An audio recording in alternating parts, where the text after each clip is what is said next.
अच्छा, एक बात ध्यान से सुनो, दया और क्षमा ये दो शब्द हैं। तो भाई बंधुओं, वही तो व्यक्ति क्षमा करेगा जिसके अंदर दया होगी।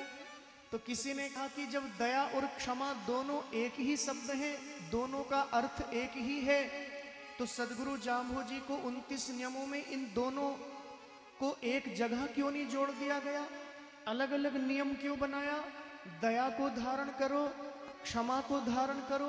जब जाम्भो जी ने अलग अलग नियम बनाए तो इसका मतलब ये इनका अर्थ भी अलग होगा। बोले हाँ, इनका अर्थ भी अलग है। दया किसके ऊपर की जाती है? क्षमा किसको किया जाता है? भाई, हमसे कोई गलती हो गई, हमसे कोई अपराध हो गया, और जिसके प्रति हमने अपराध किया उससे जाकर हम क्षमा मांग ले हाथ जोड़कर, तो उसको क्षमा कर दिया जाता है। उसके लिए जाम्भो जी ने कहा कि देखा देखा, सुना अशुन्या, क्षमा रूप तप कीजे। और दया का भाव, बोले दया का भाव तो प्राणी मात्र के लिए रखो, चाहे वो किसी भी जाति बिरादरी खानदान, किसी भी देश परिवेश का हो, चाहे वो कोई भी प्राणी हो, उसके प्रति हृदय में दया का भाव रखो। इसलिए दया समष्टि रूप से, माने व्यापक रूप से सबके लिए भाव रखना चाहिए दया का। और क्षमा, बोले जो अपराधी है, जो गलती करने वाला है, वो क्षमा मांग ले तो उसको क्षमा कर देना चाहिए। इसलिए जाम्भो जी ने क्षमा और दया ये दोनों नियम अलग अलग रखे। तो जम्भेश्वर भगवान कहते जा जा दया ने माया, ताता विकर्म काया। उसके सारे कर्म विकर्म है।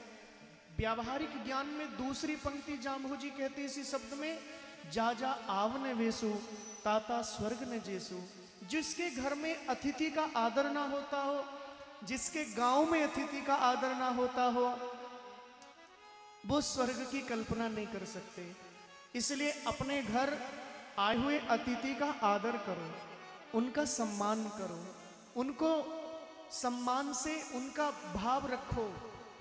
चूंकि अभी साखी में आपने सुना भी था, 68 तीर्थ एक सुभ्यागत, घर आए आदरियो जीवने। 68 तीर्थों का फल मिल जाता है अतिथि का आदर करने मात्र से।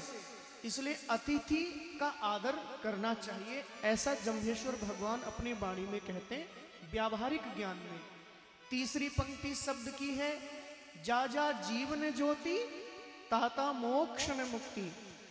इसको आध्यात्मिक दृष्टि से देखें तो कहते हैं जिसने जीव मात्र के अंदर भगवान की ज्योति का दर्शन नहीं किया, परमात्मा की ज्योति का दर्शन नहीं किया, वो मंदिर में भी भगवान का दर्शन नहीं कर सकता। जो संसार में सबके अंदर भगवान को ना देखता हो,